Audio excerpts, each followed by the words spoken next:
we have seen this equivalence between electrostatics and magnetism. The constant is here 1 upon epsilon naught, here the constant is mu naught. The dipole moment, this electrostatic is electric dipole, and here this become magnetic moment. P changes to M. This equatorial field here in electrostatics, P upon 4 pi epsilon naught upon r cube, it is minus mu naught M 4 pi r cube. This is changed to this. This axial field is double of this equatorial field. Here it is 2p, again this becomes positive, here it also becomes positive, M becomes 2m. The torque here is P cross E, here it is M cross B. Only what we have changed, we have changed 1 upon epsilon naught by mu naught, P is changed by M and E is changed by B.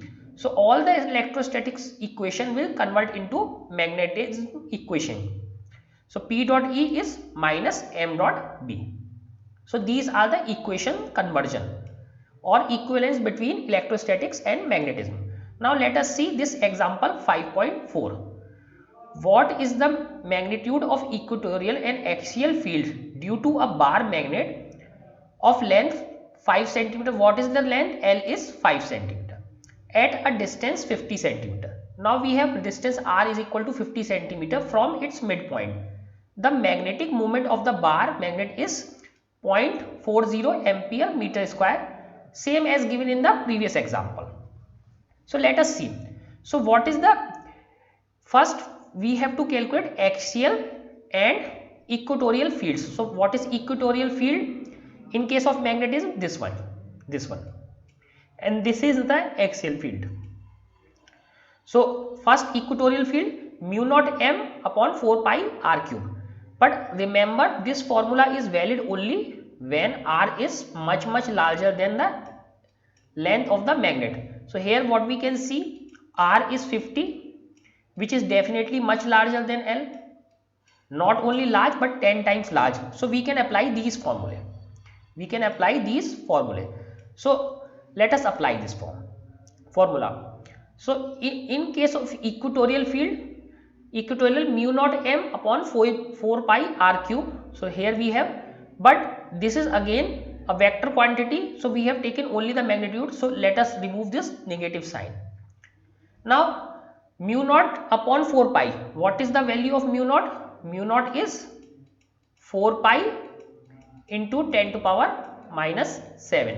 If you divide it by 4 pi, so what you get?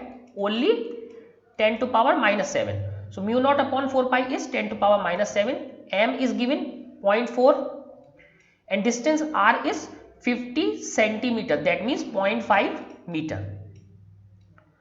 So let us put cube of this. When you solve all these things, cube of this is 0.125.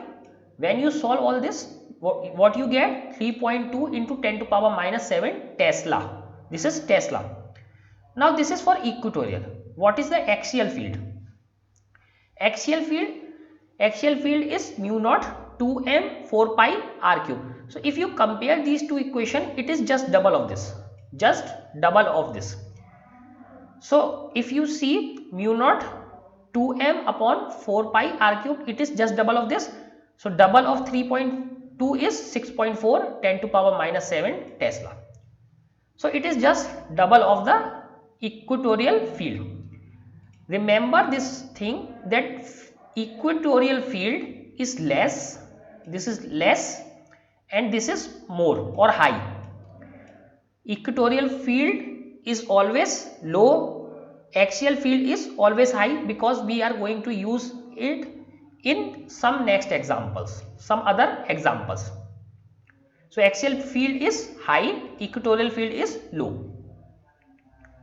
Now here we have example 5.5.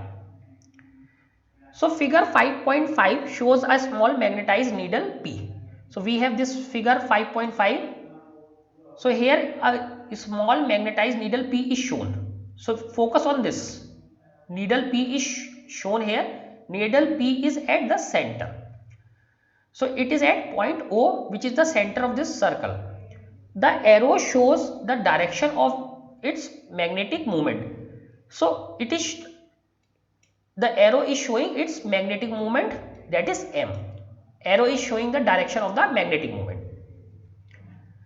Now let us understand what is the magnetic moment. Suppose we have a bar magnet.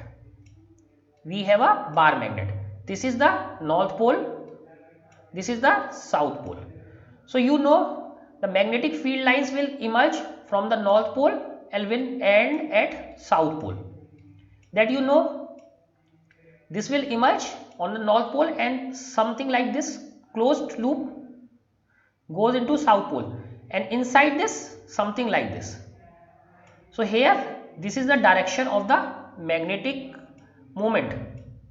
This is the direction of the magnetic moment. So if you remember, what is the direction of the dipole moment? Dipole moment was always from negative charge to positive charge. The direction of P is always from negative to positive charge. Similarly, the direction of magnetic moment is, if you see, south to north.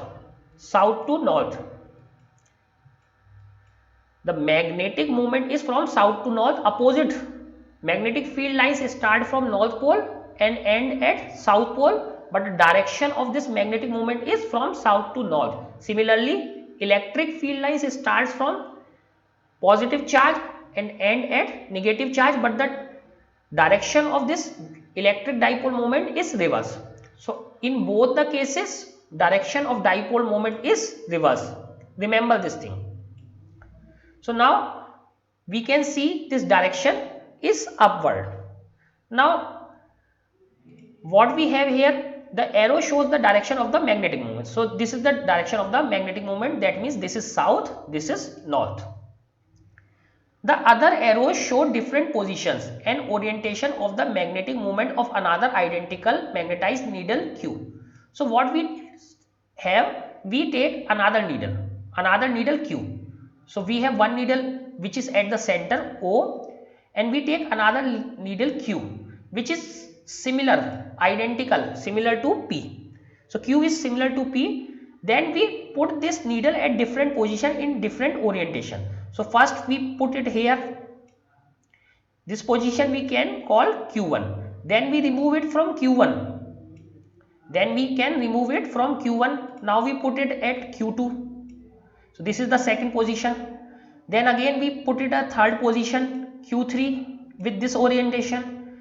Then at this position Q4. Then this position Q5 with this orientation. At last we put here. So we have put it in 6th position. We have put this second needle in 6th position total. So now we have to tell these things. In which configuration the system is not in equilibrium? In which configuration the system is not in equilibrium? Second thing, in which configuration the system is in first stable equilibrium, second is unstable equilibrium. So we have two conditions, stable equilibrium and unstable equilibrium. Third, which configuration corresponds to the lowest potential energy? So we have also tell that which is the, in which configuration, or we can say at which place we put this Q needle when we get lowest potential energy.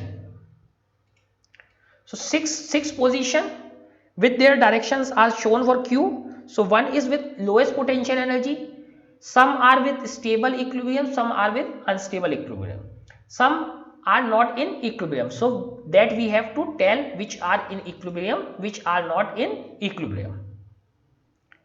So again, let us see the solution. Potential energy of the configuration arises due to potential energy of one dipole, say Q, in the magnetic field due to other P. So what they are trying to say, if you remember, how does the electric charge gets its potential energy? So we had a very big charge, capital Q, kept here, and when we bring one small positive charge Q, when we bring it to closer, change its position or orientation, it will acquire some potential energy. So this was the process behind the potential energy. Similarly here, So this P is the main charge, so it is remaining there. So P is working as big charge, so it is already there. What we are changing? We are changing the position of Q. First here, then here, then here, then here, then at this point, and at last here. So we have to tell in which position the equilibrium is not there, in which position equilibrium is there but stable or unstable, and in which case potential energy is the minimum.